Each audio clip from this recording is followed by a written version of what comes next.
गौरव लिखते हैं, सर मैंने हस्तमैथुन करके लिंग को छोटा सिकुड़ा कर लिया है। बाल झड़ रहे हैं, शरीर कमज़ोर, बाल सफ़ेद, लिंग की नसें कमज़ोर हो गई हैं, बहुत ज़्यादा पतला है लिंग, डिप्रेशन में हूँ सर। आप कृपया समाधान बताएं कैसे रिकवर करूं प्लीज़ सर। और छोटा भी है बहुत मेरा लिंग, मेरे सभी दोस्तों का मेरे से बहुत बड़ा है लिंग, लिंग की नसें कमज़ोर हैं, पतला है, क्या करूं, क्या खाऊं, कैसे बड़ा और मोटा करूं लिंग को, और साथ में शरीर और बाल की रिकवरी कैसे करूं। गौरव जी, आपने अपना सत्यानाश खुद मारा है, इसके जिम्मेवार आप खुद हैं, आपने बेड़ा गर्क किया है। तो सबसे पहले अपनी गलती को एक्सेप्ट करो। गलती होगी बुरी बात नहीं, गलती को एक्सेप्ट ना करना बुरी बात है। तो मुझे ये खुशी है कि सबसे पहले आपने एक्सेप्ट तो करा है, और आपने इतनी हिम्मत तो दिखाई है कि मैं ये प्रश्न स्वामी जी से पूछूं, क्योंकि आपको भी पता कि अगर स्वामी जी ने इसके ऊपर वीडियो बनाया तो लाखों करोड़ों लोग उस वीडियो को देखेंगे, और उस वीडियो से और लोगों का भी भला होगा। जो गलती आपने की है, जो नुकसान आपने किया है, वो लोगों का ना हो। आपने सबसे बड़ा भले का काम तो ये कर दिया है, क्योंकि मैं तो नुकसान कर बैठा हूं, कम से कम दूसरों को तो ना हो, उसको तो बचा लूं। ये सबसे बड़ी बात है। तो अब आपको करना क्या है? अब आपको सबसे पहले तो जो गलत काम आप करते थे उसको बंद कर देना है। अगर आप रोज पैसे खर्चे जा रहे हो तो आप बैंक करप्ट हो जाते हो, लेकिन अगर आप खर्चना बंद कर दोगे तो पहला ये स्टॉप तो लगेगा ना कि कम से कम खर्चा होना बंद हो गया। तो सबसे पहले तो जो आपने हैंड प्रैक्टिस की, गलत काम किए, हाथों से गलत काम किए, आपने अपने ऊपर जुल्म ढाया, आपने अपने शरीर के साथ खिंचातानी की, आपने उसको जोर जबरदस्ती की, आपके लिंग पर प्रभाव पड़ गया, तो वो गलत काम लिंग को कभी भी नहीं करना है। पहली बात तो ये, पहले मैं लगाऊं स्टॉप, देन आएगी रिकवरी। अब इसके बाद रिकवरी करनी है। अब हमें लिंग को कैसे पहले जैसा नॉर्मल बनाने के लिए कोशिश करनी होगी। तो पहले हम जहाँ से माइनस हो रहा है, लॉस हो रहा है, वहाँ से लॉस हटाना है, तो वो हमने बंद कर दिया। अब हम क्या करेंगे, मैं आपको घरेलू एक तेल बता रहा हूँ, आपने वो घर पर बनाना है। आप तिल का तेल लें, तिलों का तेल लें, 100 ग्राम तेल लें, उसमें 10 ग्राम लौंग को लेके उसको अच्छे से उसको जला लें। जब लौंग पूरी तरह से जल जाए, उसमें जल ही जाए पूरी तरह से, उसके अंदर उसका इफेक्ट आ जाए, तो उसको छान कर रख लेना है।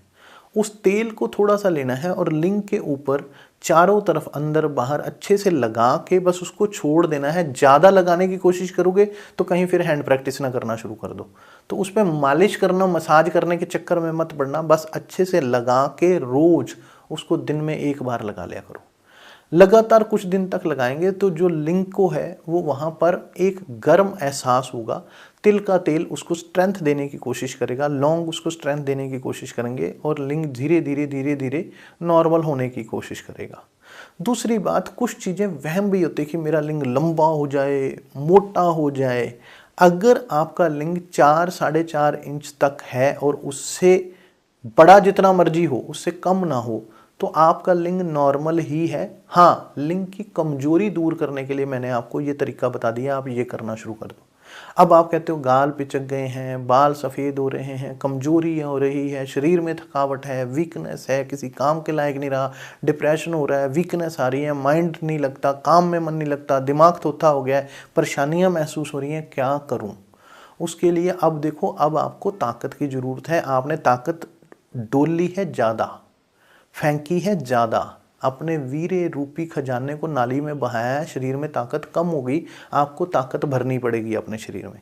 तो मैं ताकत भरने के लिए आपको बता रहा हूँ, आप 1 गिलास गर्म दूध लें, उसमें 1 चम्मच देसी गाय का देसी घी, वो भी सामने निकलवाना, बाजार के घी पर मुझे भरोसा नहीं है। 1 चम्मच उसमें घोलो, सुबह शाम पीना शुरू कर दो। 1 चम्मच सुबह, 1 शाम, 1 गिलास दूध में रोज पीना शुरू करो। धीरे धीरे भगवान ने महीने में, 2 महीने, 3 महीने में आपका शरीर भी भरने लग जाएगा, वजन भी बढ़ने लग जाएगा, शरीर में ताकत भी आने लग जाएगी, कमजोरी भी दूर होने लग जाएगी, धीरे धीरे लिंग की नसों को भी ताकत मिलेगी, पूरी बॉडी ताकतवर होगी, और धीरे धीरे ये कमजोरी दूर होगी। और आगे से हाथ जोड़ता हूँ, इस तरह का काम मत करना, नहीं तो बाद में आपको बहुत दिक्कत आ जाएगी।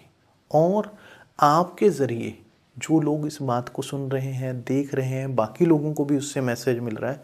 आप भी इस बात को ध्यान रखना, अपने शरीर के ऊपर जुल्म मत करो। शरीर आपका है, जब बिगड़ेगा तो आपका बिगड़ेगा। जब हम कोई 2 नंबर का या गलत काम करने लगते हैं ना, तब तो जोश जोश में कर जाते हैं दूसरे के कहने पे, लेकिन बाद में जब पकड़े जाते हैं या कोई नुकसान होता है या जेल जाना पड़ता है, तब आप अकेले ही जाते हो, कहने वाले नहीं जाते। कोई आपको कहेगा कि तू ये कर ले तो आप उसके पीछे लग जाओगे। आपको अपनी अकल यूज़ करनी है। आपको जो भगवान ने बैटरी दी है, जो जान दी है, जो आपके शरीर में ताकत भरी है, उसको जल्दी जल्दी खर्च करना चाहोगे या देर में? आप चाहो तो एक कार को 6 महीने में तोड़ दो, और आप चाहो तो वो कार 20 साल भी चल सकती है। तो जब हमें पता है हम संभल कर कार चला रहे हैं या उठा उठा के कार को उछाल उछाल के चला रहे हैं, ऐसे आड़ी टेढ़ी चला रहे हैं, एक्सीडेंट कर रहे हैं, तो 6 महीने भी कार चलाना रहे मुश्किल हो जाएगा। 6 महीने में तोड़ दाड़ दोगे। और एक मोटरसाइकिल को आप चाहो तो 6 महीने चला लो और चाहो तो 10 साल चला लो। ये शरीर भी है, चाहो तो 80 साल चला लो, चाहो 25 साल में ही खराब कर लो। आपको लंबा चलाना है, इसलिए दूसरे कहे तेज चला, कर ले कुछ नहीं होता, अरे कर ले हैंड प्रैक्टिस कुछ नहीं होता, अरे सभी करते हैं, अरे ये तो कुआं है, कुएं में से जितना निकालोगे और कुएं में पानी आ जाएगा, और तुम्हारा कुआं खाली हो जाएगा, दूसरे का पता नहीं पानी आएगा या नहीं आएगा। किसी के चक्कर में नहीं पड़ना है। अपनी अक्ल यूज़ करो, जीवन देने वाली शक्ति है। तुम भी इसी से पैदा हुए हो, मैं भी इसी से पैदा हूँ, सभी इसी से पैदा हुए हैं। जितना वीर्य बढ़िया होगा, जितना मजबूत होगा, जितना बीज दमदार होगा, औलाद उतनी दमदार होगी। आप क्या चाहते हैं, आपकी औलाद लुंज हो या दमदार हो? तो अगर लुंज पैदा करनी है तो अपने शरीर का सत्यानाश मार लो। जब आपका वीर्य ही कमजोर हो गया, आपकी औलाद कैसे पैदा होगी? और अगर वीर्य दमदार है तो औलाद कैसे पैदा होगी? तो इसलिए सबसे पहले इस बात को समझो, हमें अपने शरीर को खराब नहीं करना, डैमेज नहीं करना, स्वयं को नुकसान नहीं पहुंचाना। हम स्वयं को नुकसान पहुंचा रहे हैं। ऐसे काम नहीं करने बेटा, जिंदगी में ऐसा काम नहीं करना। अब संभालने के लिए तरीका बता दिया है, इसको यूज़ करो, भगवान तुम्हारा भला करेगा, ठीक होगे। आपके जरिए जिन लोगों को और जानने को मिल रहा है वो भी इसका इस्तेमाल करें, किसी के बहकावे में ना आए। तुम्हारी जगह कोई और दूसरा सजा नहीं काटेगा। पाप करोगे तुम भुगतोगे, पुण्य करोगे तुम भुगतोगे।